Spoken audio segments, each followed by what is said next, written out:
하나님의 은혜와 평안이 여러분 심령과 가정 가운데 늘 함께 하시기를 기원합니다. 마이클 플랜트라는 사람이 있습니다. 이 사람은 세계적인 요트 항해사입니다. 여러 차례 단신으로 태평양과 대서양을 항해한 사람입니다.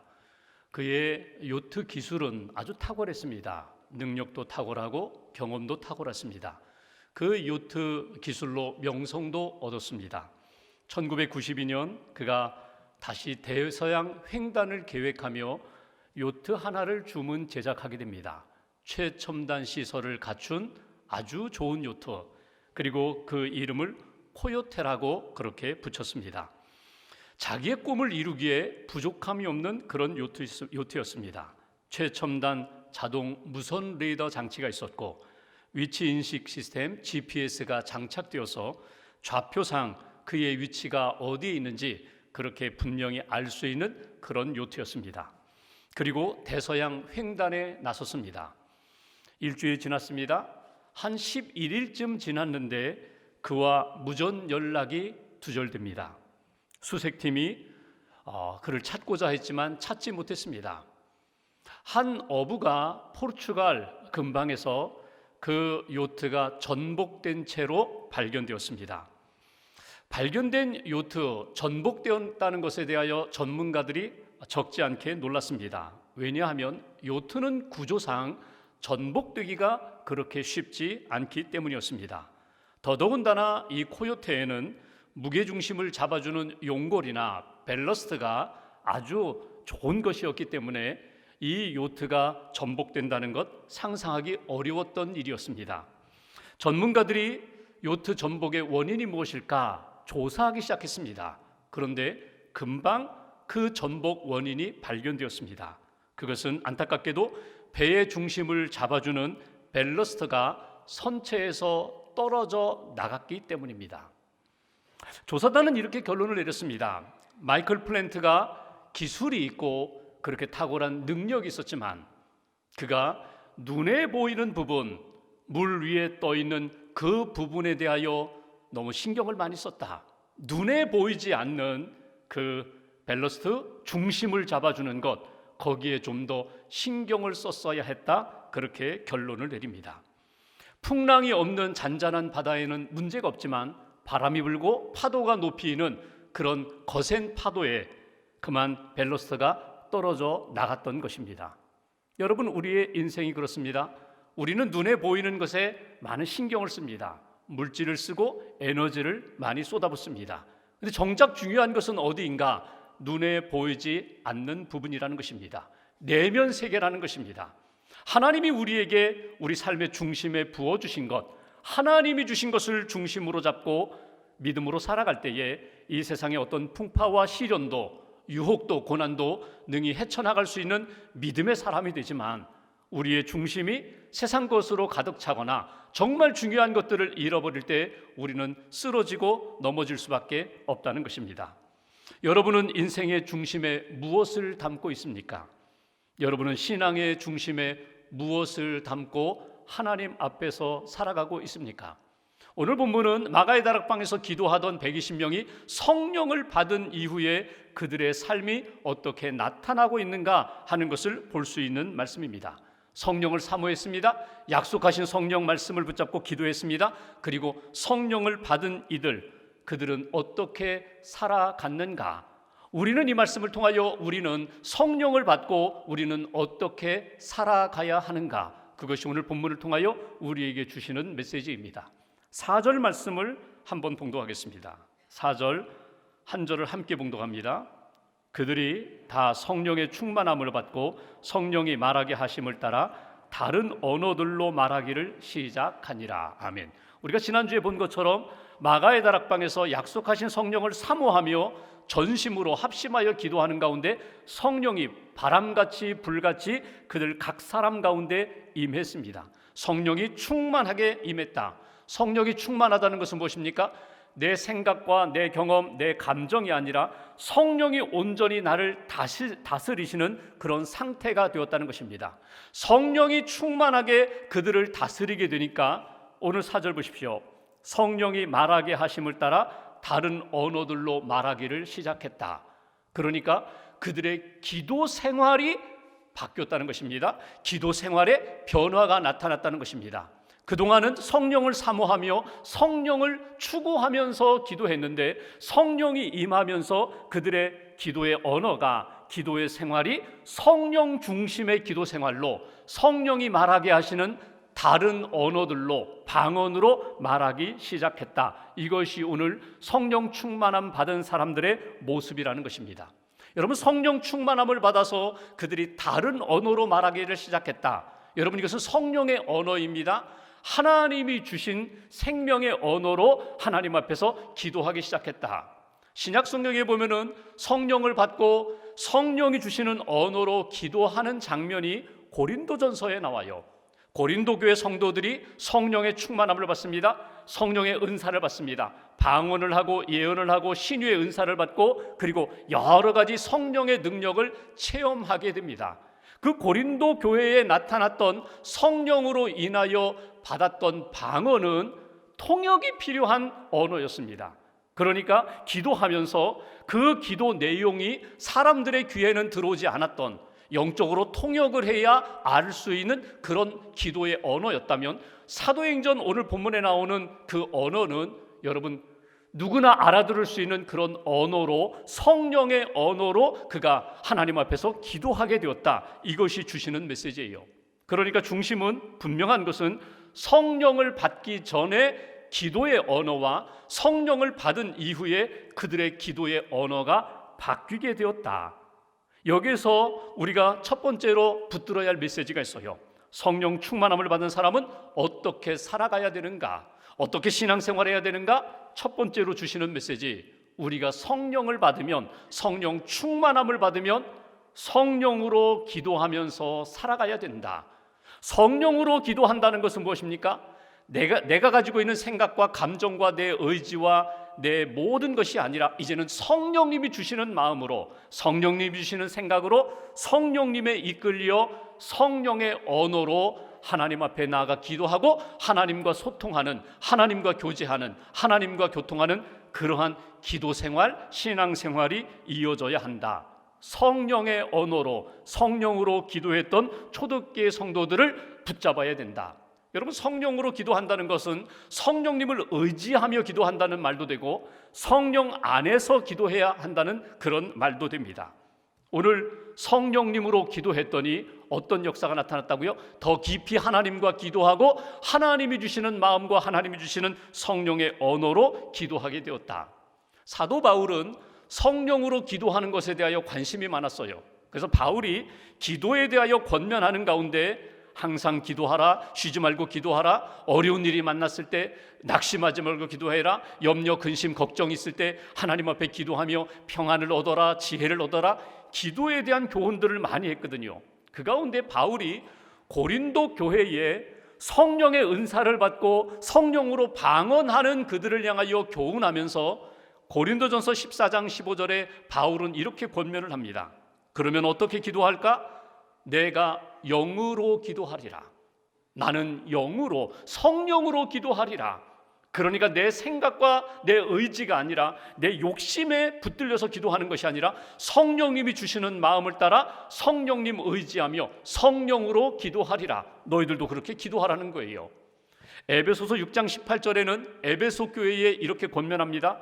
모든 기도와 간구를 하되 항상 성령 안에서 기도하라. 모든 기도와 간구가 성령 안에서 성령 의지하여 기도할 때 성령이 이끌어 주시는 기도 생활이 될 수 있다. 성령의 삶을 살아갈 수 있다. 이렇게 권면하는 것을 우리가 읽어볼 수 있습니다. 성령의 사람, 성령으로 기도한 사람, 존 버년이라는 사람이 있어요. 철로 역정이라는 책을 써서 유명한 그분. 그 당시는 영국 국교회가 모든 신앙생활을 이끌어가던 시대입니다. 영국 사람들은 영국 국교회의 그런 지도를 받고 신앙생활하던 때예요.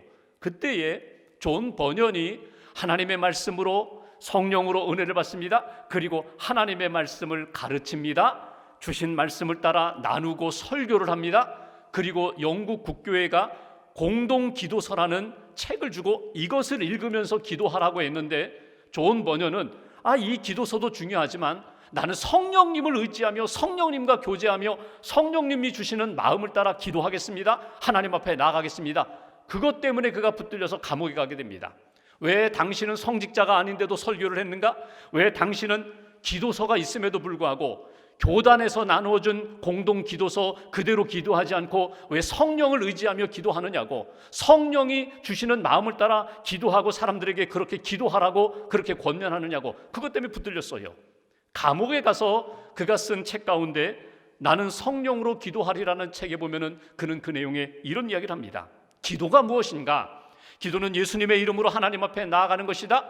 하나님 앞에 나아갈 때에 반드시 성령의 도우심과 능력이 필요하다고, 내 생각과 내 감정, 내 필요에 의해서 나가는 것이 아니라 반드시 성령님의 도우심과 성령님의 은혜와 능력이 필요하기 때문에 나는 성령을 의지하여 하나님 앞에 기도하며 나아간다고. 그때에 성령님이 나에게 분별력도 주시고 사랑의 마음도 주시고 능력도 주시고 깨달음도 주시기 때문에 나는 성령으로 기도하리라.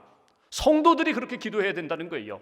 하나님 앞에서 우리가 기도할 때에 예수 믿기 전에는 세상의 마음으로 소원을 빌고 하늘 앞에서 이렇게 해주세요 저렇게 해주세요 그렇게 간구했지만, 예수님을 믿으면서 예수님의 이름으로 십자가의 보혈을 의지하여 주님 앞에 기도합니다. 성령이 임하고 성령이 내 안에 채워질 때에, 성령님을 의지하여 기도할 때에 존 버년이 그러했던 것처럼 나는 이 성령을 의지하여 기도하는 것을 포기하지 아니하리라. 왜냐하면 이것이 진짜 기도이고 이것이 진짜 영적으로 승리할 수 있는 비결이기 때문에. 여러분, 우리가 성령으로 기도하면 반드시 체험하는 것이 두 가지가 있어요. 성령으로 기도하면, 성령 의지하고 성령 안에서 기도하면 첫 번째, 나의 연약함이 계속해서 발견되게 됩니다. 내가 그런 줄 몰랐어요. 근데 성령으로 기도하다 보면은 나의 죄가 드러나게 됩니다. 나의 연약함이 드러나게 됩니다. 하나님 앞에서 부끄러운 것들이 계속해서 드러나게 돼요. 나의 연약함이 드러나게 되는 것, 동시에 그 연약함, 허물, 죄를 주님이 용서해 주시면서 주님이 붙들어 주시고 치유하시고 회복시켜 주시는 주님의 능력을 만나게 된다는 거예요. 성령으로 기도하면서 자꾸 눈물이 나요. 성령으로 기도하면 자꾸 내가 하나님 앞에 부끄러운 모습이 드러나요. 그럼에도 불구하고 십자가의 보혈로 씻어주셨습니다. 성령님께서 만져주시고 위로하시고 치유하신 그 능력을 경험하게 된다. 그러니 점점 하나님과 가까이, 하나님과 친밀해지는 그런 교제의 삶이 이어지게 된다. 이것이 성령으로 기도하는 삶의 모습입니다. 오늘 마가의 다락방에서 성령 충만함을 받았던 120명 전체가 오늘 성령으로 기도하면서 성령의 언어로 기도하고 성령님이 주시는 마음으로 그들의 신앙생활이 변화되었던 것처럼 여러분의 신앙생활, 저와 여러분들의 기도생활이 성령으로 기도하고 성령님 의지하는 가운데 새롭게 변화시켜 주시는 능력을 체험하는 귀한 신앙생활 이어가시기를 주님의 이름으로 기원합니다. 두 번째로 5절 말씀 보실까요? 제가 봉독합니다. 그때에, 여러분 이때는 언제입니까? 마가의 다락방에서 제자들이 성령 충만함을 받고 성령의 언어로 기도하는 그때에 5절, 경건한 유대인들이 천하 각국으로부터 와서 예루살렘에 머물러 있더니, 예루살렘에 그 당시 수만 명의 사람들이 모였어요. 모인 이유는 절기를 지키러 왔습니다. 오순절, 맥추절을 지키기 위하여 전 세계에 흩어져 있는 유대인들이, 유대교 신앙을 가진 사람들이 예루살렘 성전에 절기를 지키려 위하여 많이 모여 있는 그때에 오늘 마가의 다락방에서 성령으로 기도하는 소리가 들렸다는 거예요. 6절 보십시오.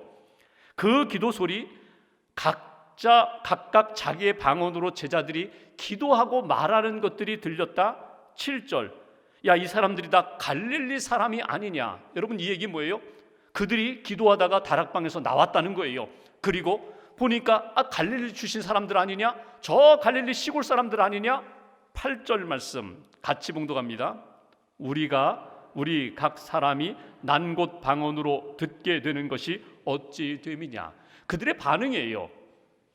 유대교 신앙을 가진 유대인들이 전 세계에서 예루살렘으로 왔는데 예루살렘 한 다락방에서 기도하던 100여 명의 사람들이 기도하는 소리를 듣고 그들의 다락방에서 나온 모습을 보면서 서로 그들이 이야기하는 것, 그들이 기도하는 것이 내 언어로 들렸다는 거예요. 소통이 이루어지게 되었다는 것입니다. 그러니까 성령 충만함을 받은 사람들이 하나님 앞에 기도합니다. 그 기도 소리가 아직 예수님을 모르는 사람들의 귀에까지 들리고, 언어가 달라요, 문화도 달라요, 하나님을 믿고 경외하는 사람들이지만 아직 예수님의 복음을 모르는 사람들이 이 120명 성령 충만한 받은 이 사람들의 기도와 말소리, 증거하는 이야기를 자기들의 언어로 듣게 되었다. 이것이 오늘 성령 충만한 사람들의 나타난 모습이었다는 거예요. 여기에 두 번째 우리가 붙들어야 할 메시지가 있습니다. 성령 충만함을 받은 사람들은 어떻게 살아야 할까? 두 번째로, 오늘 성령님이 그렇게 하신 것처럼 성령으로 소통하면서 살아가는 인생이 되어야 한다. 성령을 통하여 막혀있는 부분들을 열어주시고 풀어주시고 서로 영적으로 교통할 수 있도록 만들어주시는 하나님의 능력, 성령님의 역사를 체험하면서 살아가는 인생이 되어야 한다. 보십시오. 갈릴리 출신의 사람들, 120명 대부분이 갈릴리 출신의 사람들이거든요. 그리고 여기 예루살렘에 절기를 지키러 온 사람들은 다 외국에서 살던 사람이에요. 2세, 3세 사람들은 오히려 이스라엘 사람들, 이 당시에 예수님의 제자들이 말했던 아람어를 모르는 사람들이에요.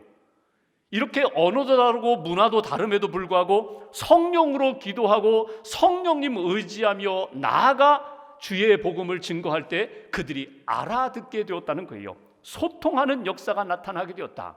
여기 그들이 서로 소통하는 과정을 한번 정리해 봅니다.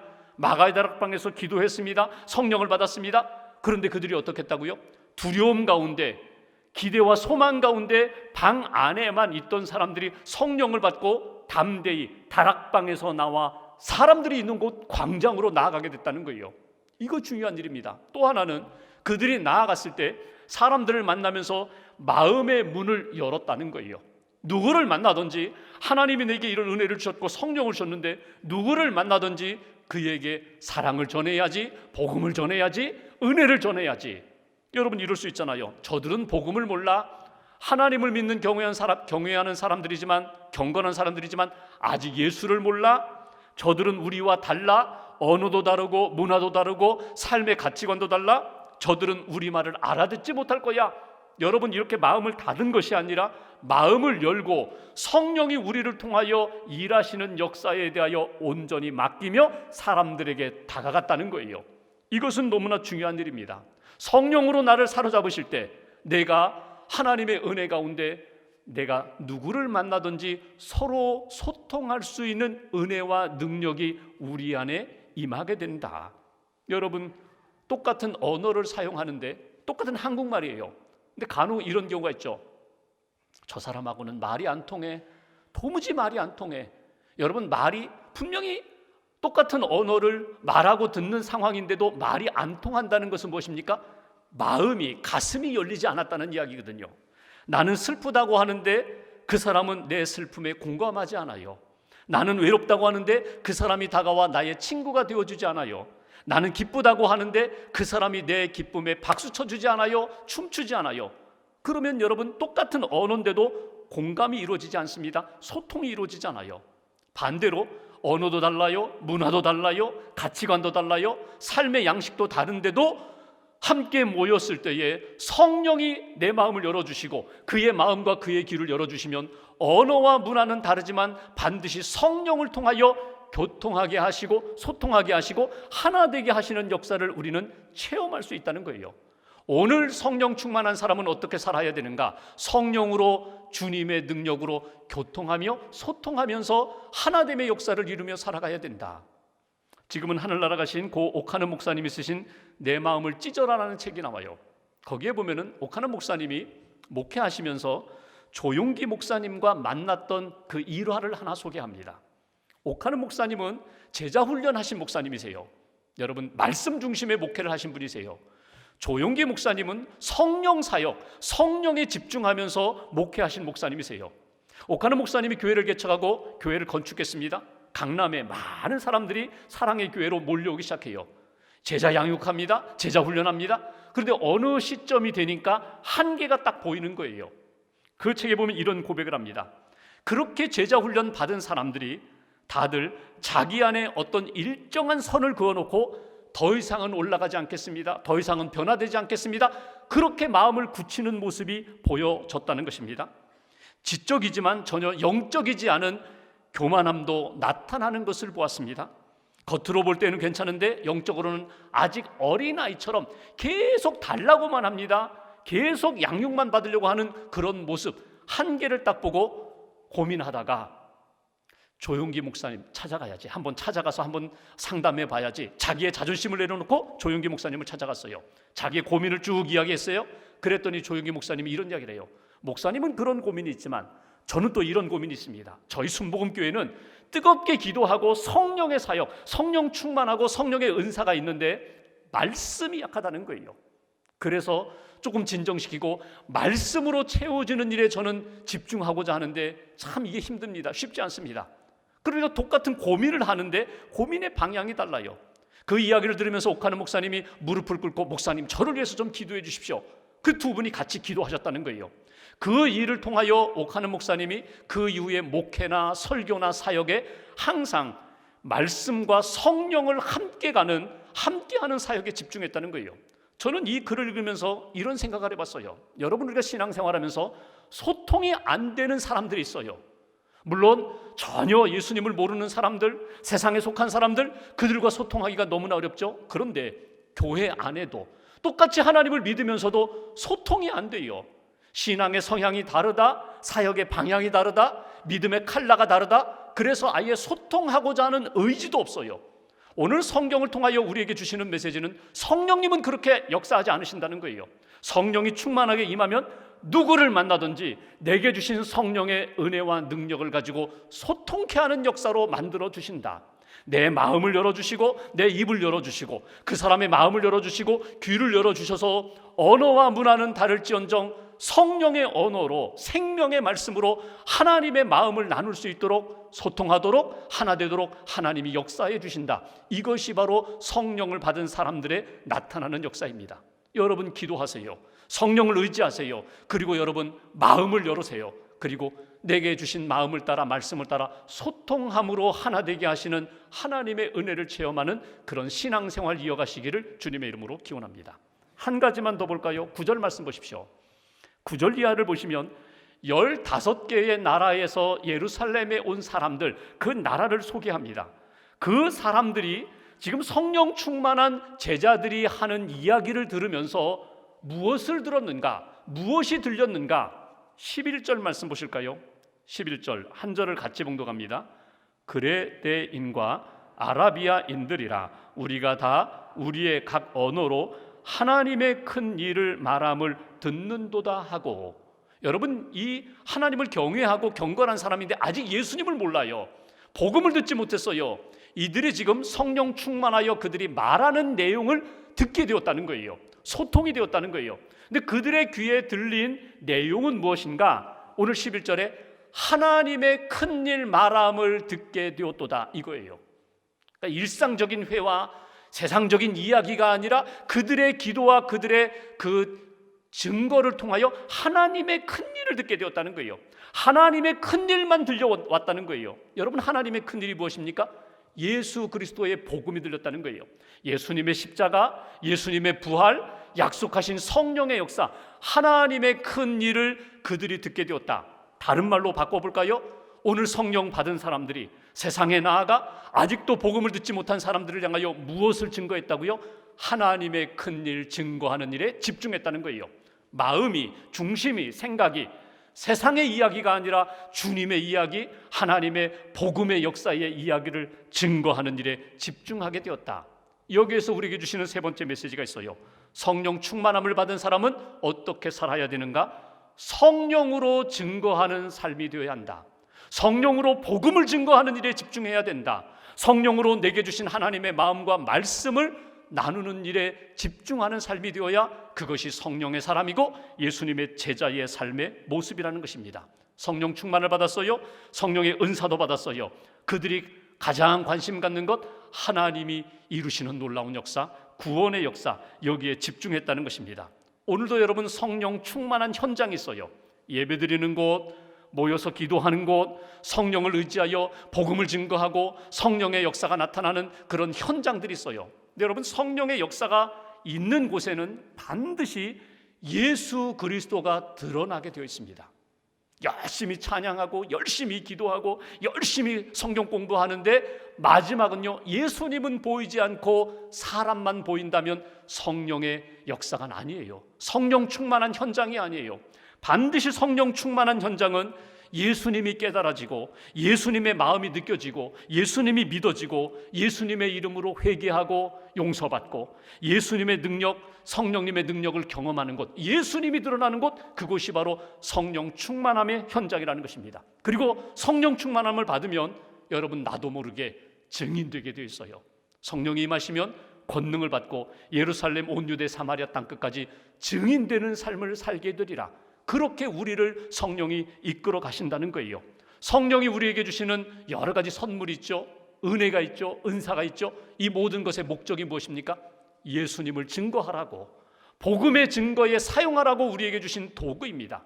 성령의 은사를 받았어요. 방언의 은사를 받았어요. 신유의 은사를 받았어요. 말씀의 은사를 받았어요. 이 모든 것들은 너 자랑하라고 주신 것이 아니라 예수 자랑하라고, 예수 증거하라고 주신 거예요. 건강도 주셨어요. 물질도 주셨어요. 재능도 주셨어요. 역시 마찬가지로 예수의 복음을 증거하라고 우리에게 주신 하나님의 선물이라고. 때로는 우리가 복음을 증거할 때 오늘 본문에 나타나는 것처럼 사람들의 반응이요, 딱 두 가지로 나옵니다. 말씀을 들으면서 깨달음이 임하고 놀라면서 나도 그 예수를 믿겠습니다 하는 사람이 있는가 하면 조롱하면서 거부하는 사람이 있어요. 낙심하지 말라고. 예수 그리스도의 사람은 성령의 사람이고 성령이 충만하면 너는 주의 증인으로 살 뿐이고 그 다음 이루시는 분은 하나님이 이루신다고. 하나님이 그의 마음을 바꾸실 거라고. 이 성령의 충만함을 사모하면서 끝까지 증인으로 살아가라고. 이것이 오늘 우리에게 주시는 메시지입니다. 감리교를 시작한 존 웨슬리 목사님이, 그는 옥스포드 출신이거든요. 공부도 많이 했어요. 어려서부터 엄마의 신앙교육으로 아주 철저히 그렇게 신앙생활한 사람이에요. 경건한 사람입니다. 메소디스트가 뭐예요? 메소디스트가 규칙쟁이잖아요. 철저하게 시간을 정해가지고 기도하고 말씀 읽고 그랬던 사람이거든요. 미국에 가서 선교하면서 조지아에서 선교 활동에 실패를 합니다. 그리고 영국으로 다시 돌아와서 너무나 낙심했어요. 내가 왜 이렇게 복음 증거에 실패했을까? 구원의 확신이 없었어요. 구원받은 확신이 없었어요. 지식은 많았는데 오늘 밤 내가 죽어도 나는 천국에 간다는 자신이 없었어요. 그러던 중에 1738년 5월 24일 올더스게이트 그 한 모임에서 한 성도가 루터가 쓴 로마서 주석을 이렇게 읽는 가운데 뜨겁게 성령을 체험하게 됩니다. 구원의 확신을 갖게 돼요. 예수님의 십자가의 복음으로 내가 오늘 죽어도 나는 천국에 간다, 믿음의 확신을 갖게 돼요. 그리고 6개월이 지났습니다. 이번에는 페터레인이라는 지역에서 기도 모임 하는 가운데 이번에는 성령의 충만함을 받게 됩니다. 그날 일기 1739년 1월 1일 일기에 그는 이렇게 썼습니다. 끊임없이 기도하기를 새벽 3시까지 계속했다. 그때 하나님의 능력이 우리에게 강하게 임하였다. 많은 사람들이 놀라운 기쁨으로 부르짖었고 하나님의 임재하심 가운데 두려움과 놀라움으로 우리의 심령이 변화되었다. 두렵고 떨리는 마음으로 우리는 한 목소리로 외쳤다. 오 주여, 오 하나님, 우리가 주님을 찬양합니다. 오, 당신은 우리의 주님이 되십니다. 나의 주님이 되십니다. 성령이 나의 주님이 되시고 하나님이 나의 주인 되셔서 나를 온전히 이끌어 주시옵소서. 그러면서 그가 담대히 나아가서 복음을 증거하기 시작했다는 것입니다. 여러분, 이 웨슬리의 일기를 보면은요, 그가 올더스케이드에서 또는 페터레인에서 한 번, 두 번 성령의 경험을 한 다음에 그가 88세까지 복음의 증언자로 살았는가? 아닙니다.